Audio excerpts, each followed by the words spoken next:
Hi Rachel, Madonna, Shelby, we're about to go play round 2 for you. So we're going to start checking the survival stuff, see what is left over from last time, and then we'll get into the immune system and start playing with the histamine, see what's going on. Cute socks. Thank you. Okay, oh no, 100% Rachel. And hold, beautiful. Okay, adrenals, excellent. Oh, before we go, minus any medication, minus any supplements. And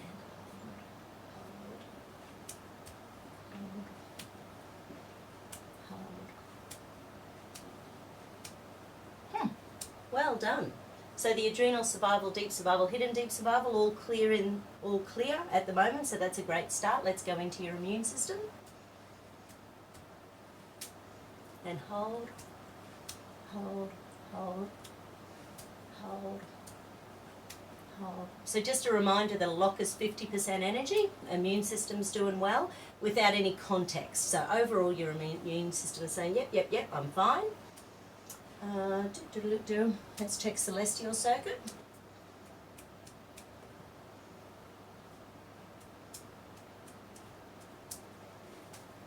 And hold. Okay. So that one's a little skew with. Okay. It's off on the right side. It's behind and to the right. It's not that far out. It's about, say, 60 centimetres down and behind. But it's on the doing side, so doing stuff is still exhausting for your nervous system. Body wants to run away.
And hold, beautiful. Okay, so where to next? So once again, with that celestial circuit back in line, make sure that the adrenals are still good. Survival, deep survival. And hold, hidden deep survival, beautiful. Okay. So straight into the immune system stuff. Okay.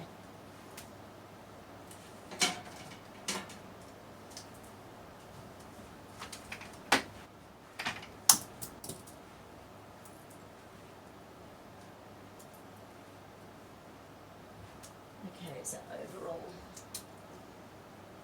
good to start. So let's check biofilm and mucoid plaque.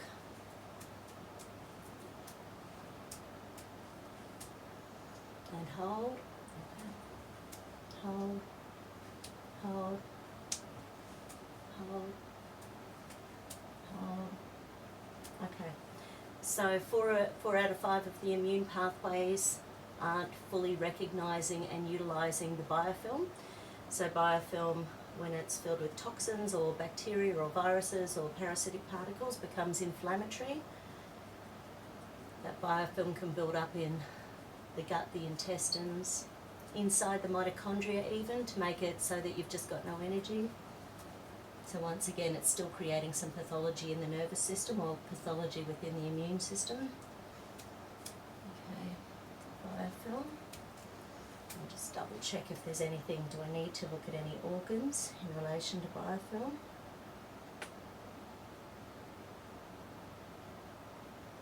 Okay, so large intestine, which is leg muscles. So down in the large, actually, let me check the digestive valves then. Oh, they're not too bad. But there's a muscle, the fascia lata, on either side of the leg. So hold the leg up for me. And hold the leg up for me. Okay, not so optimal. And energetically, large intestine's about grief, guilt, regret. It's a yang organ, so that's the masculine organ. It's external, so it's when there's something in our world that we're so stressed about that people can actually feel it. You know, it's you can't hide it anymore when it's the yang energy. Once again. And hold. And hold. Beautiful. Anything more we need to do with the biofilm? Okay.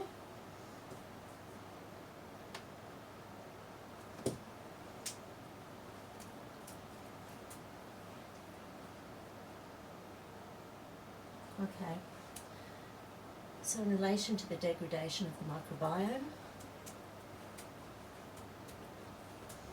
I did read one article recently that said that the appendix has like a formula for all of the microbiome bacteria that we've ever had.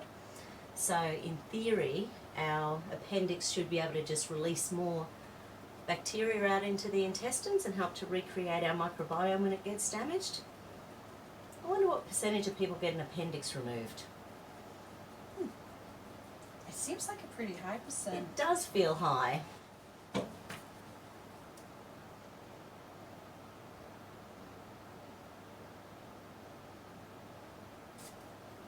think if you have any kind of stomach operation, they pop it out. Yeah.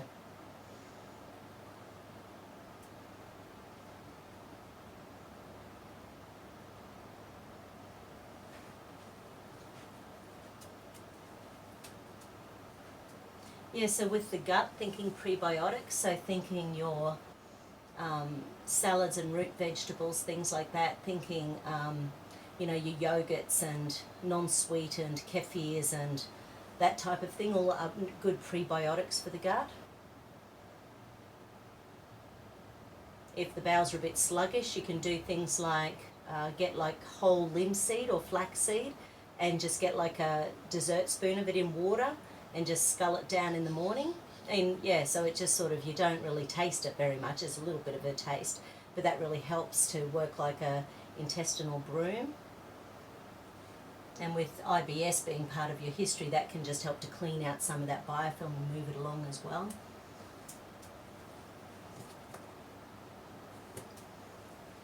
Anything extra for the microbiome degradation? Not at this point.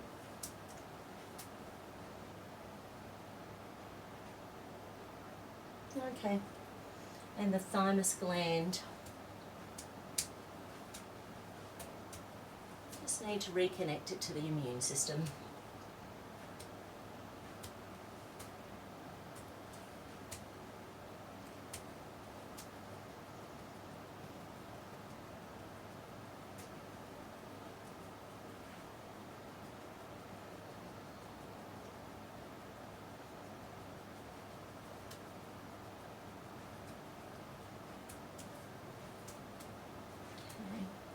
Thymus gland, and hold,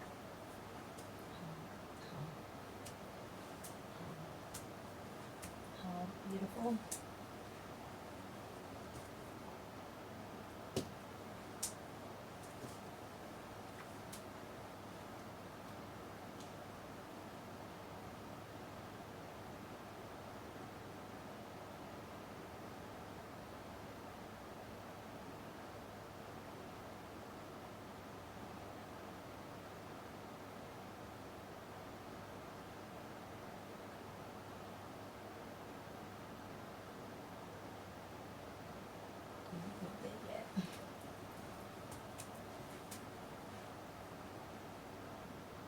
Okay, so something's showing up under bacteria and bacterial infections.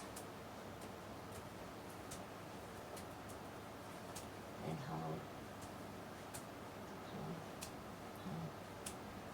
So this is just out of balance bacteria as a whole.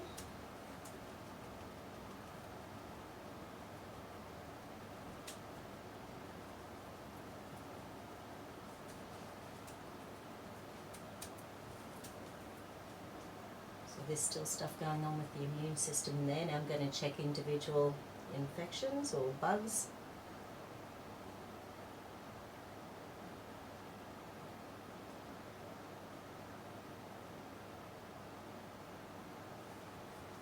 Okay, so there's a B. fragilis in there, one of the bacterioids. Hold. Yeah, it's not bad. Certainly not dreadful. There's a bit of pathology in there, but it's not dampening the whole immune system, which is good.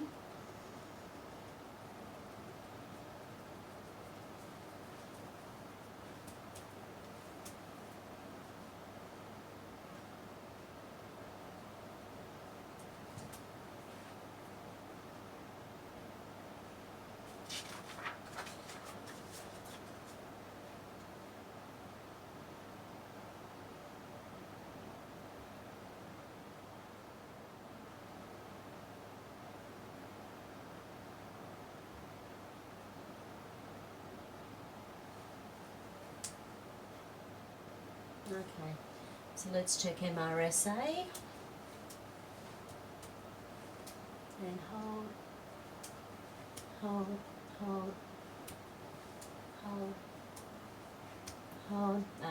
This one's showing up in an energy mismatch, which means the immune system isn't recognising.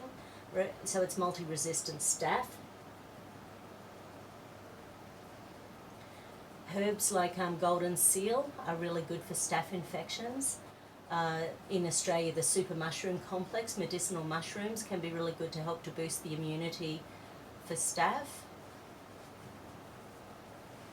The immune system needs lots of zinc, so sometimes zinc and andrographis combinations can be an idea.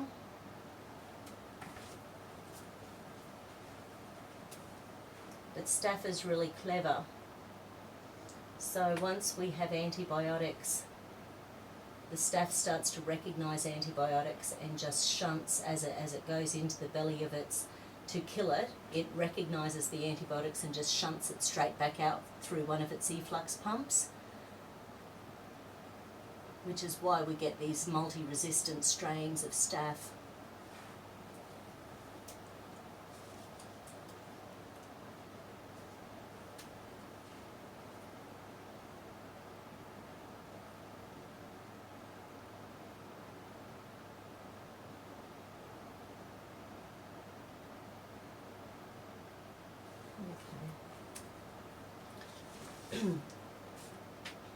SIBO in general is showing up.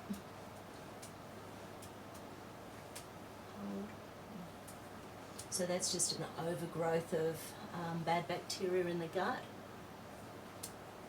Can cause all sorts of things like, well, any of the gut symptoms: bloating, burping, belching, wind, flatulence, diarrhea, constipation, but very much linked in with, it might not show up, of course, but can be linked in with the FODMAP diet.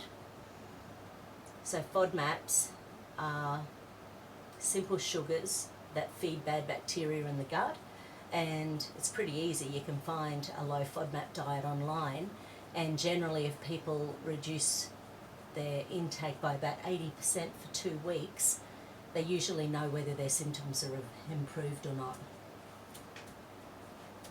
So in relation to SIBO, and hold. Oh, beautiful.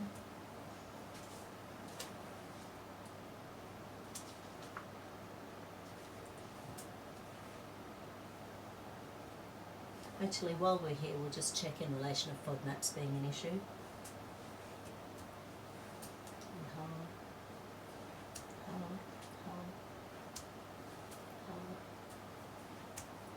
No. Well, it doesn't seem to be. I'll get a more comprehensive list of FODMAPs later on, but overall, it's not showing up as being the thing.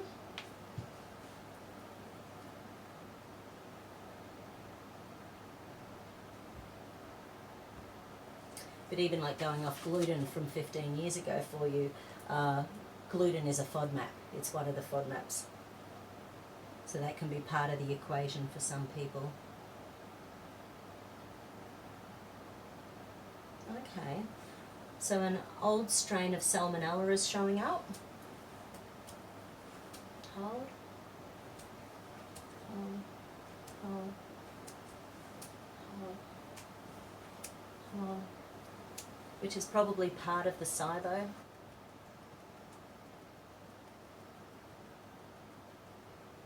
Salmonella is sneaky. It's in lots of things that, it's not just in salmon, so a lot of people think, I don't eat salmon, how can I get a salmonella? But in a lot of caged eggs, there are E. coli and salmonella. In a lot of farmed fish, there can be salmonella.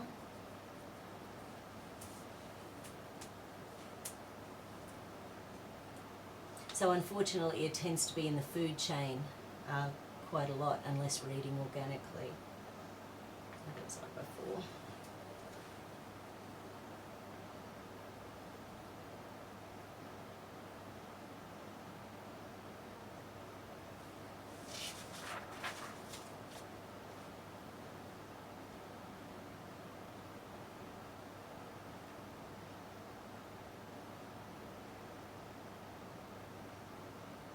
Okay.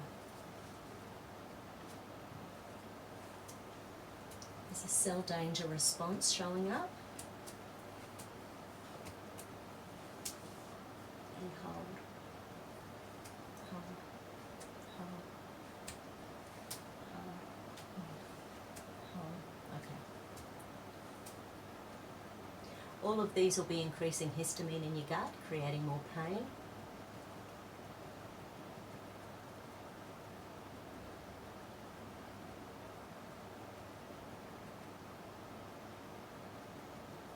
So retroviruses can trigger cell danger response, lots of bugs can. And reactivation of viruses can really mess with our health long term.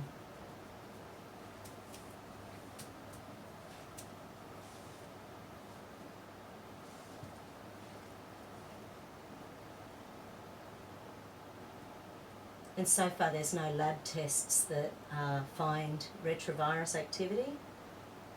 So it's more using immune markers, seeing how the immune system's going.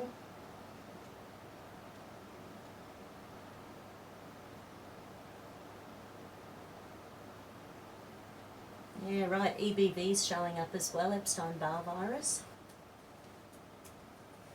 This is in a list for depression and chronic fatigue syndromes.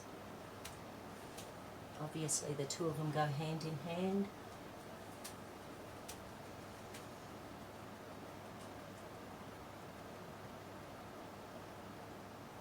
So the more you're doing to help your gut along, the more you'll boost the immune system and get the liver really working a bit happier, because the more pressure you take off the gut, it allows the liver to function more effectively.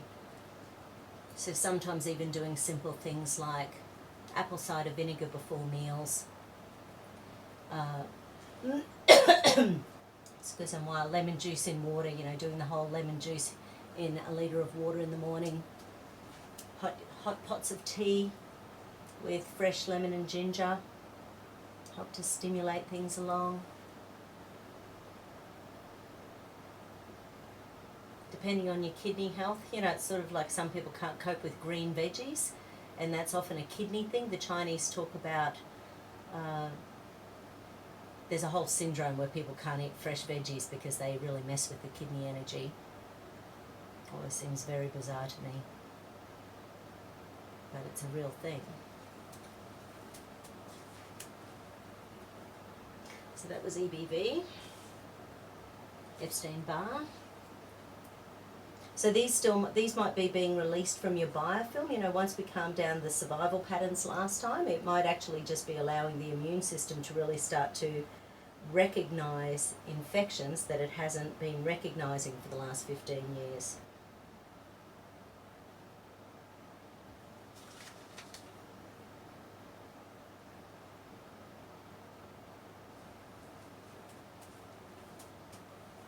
Okay, circulating immune complexes. So this sort of indicates that because the gut is so weak or scarred or something like that, that it's not as strong as it should be. So immune complexes are getting out into the bloodstream, causing issues. So, and the food particles are getting through out into the bloodstream. So it sets off the chain of events of the autoimmunity. And even though nothing's particularly been diagnosed with you, your symptoms are very, from my perspective, they're very much in the autoimmune line. By the time you've got immune dysfunction and inflammation at the levels you've got, it's hard to imagine it's not an autoimmune disease.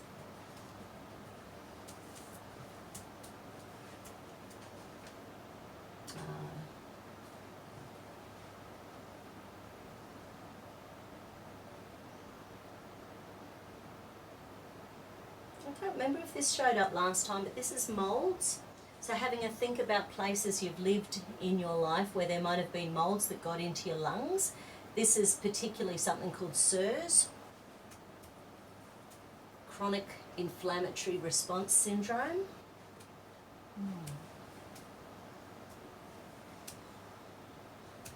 With this one, I'll also go through and make sure I check all the organs in relation to it. But 80% of CIRS, C-I-R-S, is linked in with moulds and mould toxins. And apparently part of the reason why it is so challenging to diagnose is because it's not just the moulds breathing in, it's what they turn into in the body. So it's like the metabolites that have to be tested for. Sometimes they can find the moulds, but there's like at least 50 known metabolites of moulds.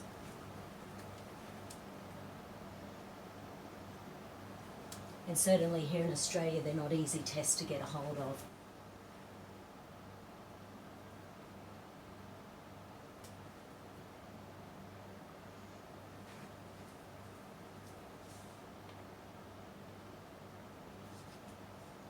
Okay, I want to check which organs are being affected by the CIRS or the moulds. Okay, so first one showing up is the brain. Hold the arm up. And hold. So when we've got a weak gut, often we've got a weak brain, the blood-brain barrier, and moulds and mould spores can get across the blood-brain barrier. Make us feeling fuzzy-headed and foggy and exhausted, and any of the symptoms of anxiety and depression and those sorts of things, exhaustion, just that real fatigue.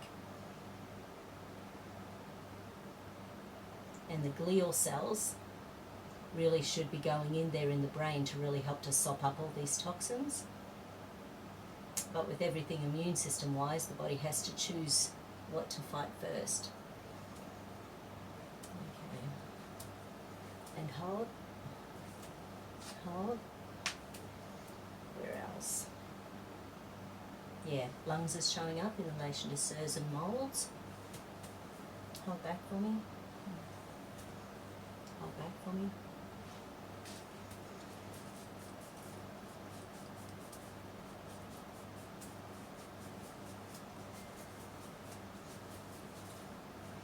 And hold.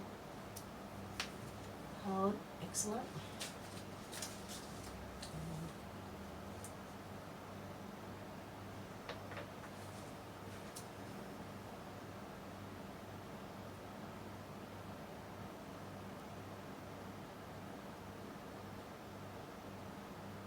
Okay, small intestine and liver.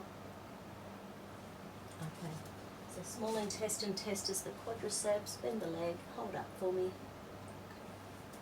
And hold. Oh, okay, so no, not all of it, only on the left side.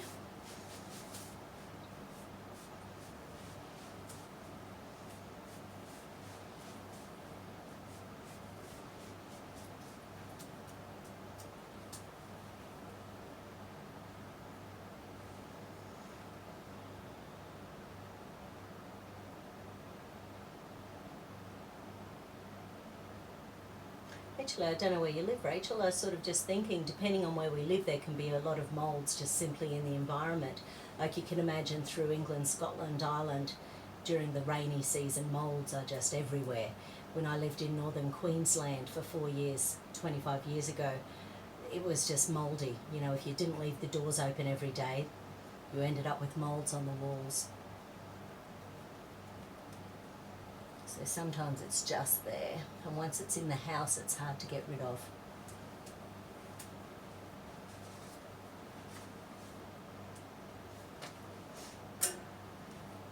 And in relation to the liver, SOs and moulds. Hold, I'm going back, perfect. Hold up, I'm going down. No, that's good. Hold, I'm going back. Hold up, I'm going down. Okay, so the liver's overworking.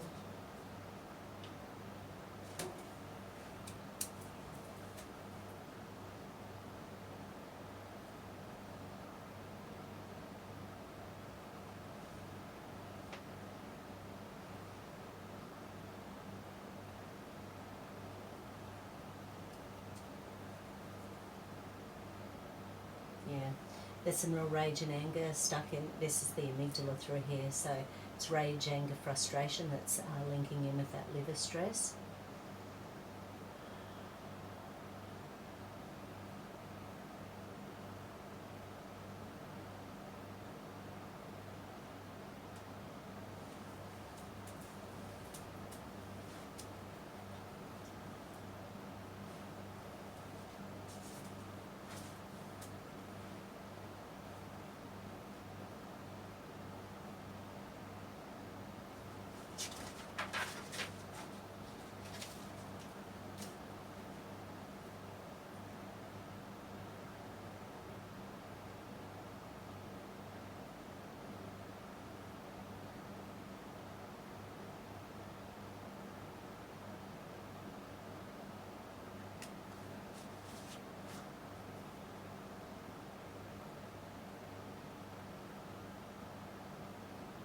Okay.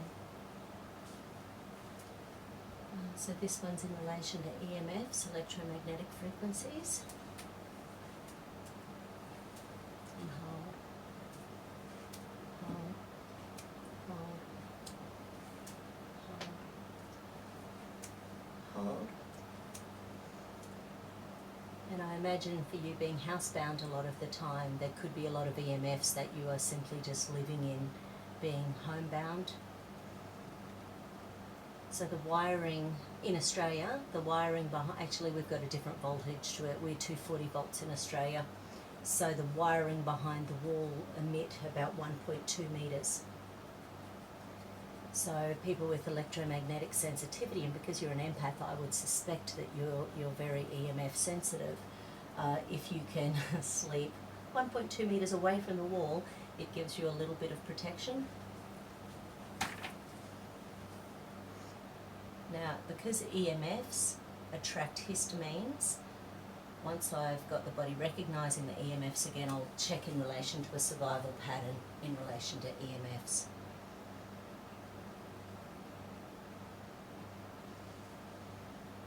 As they're rolling out 5G across Australia at the moment. And there's not going to be much of the planet where there isn't 5G. It's going to be on every inch of the planet soon.